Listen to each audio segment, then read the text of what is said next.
Driver ভাইকে অনেক request করার পর আমাদের নিয়ে গিয়েছিল তিস্তা নদীতে। লাভার্স ভিউ মিড পয়েন্ট থেকে তিস্তা নদী ছিল অনেকটা নিচুতে।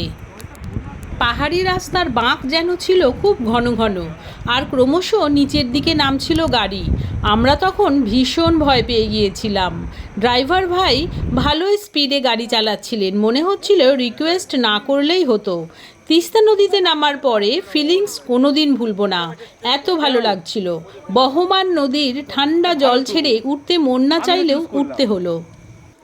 চলে এলাম পেশক টি গার্ডেনে। এখানকার পোশাক পরে ছবি তোলার ইচ্ছেটা দমন না করে কালার চুজ করে পোশাক পরেই নিলাম। ছবি তোলা হলো ইচ্ছে মতো। চা বাগানে ভীষণ ভালো লাগছিল। জনপ্রতি 50 টাকা করে পোশাক ভাড়া নেয়। এখানে দারুণ এনজয় করার পর শাল বাগান দিয়ে গাড়ি যাবার সময় মাঝপথে নেমেও আমরা প্রকৃতিকে এনজয় করলাম।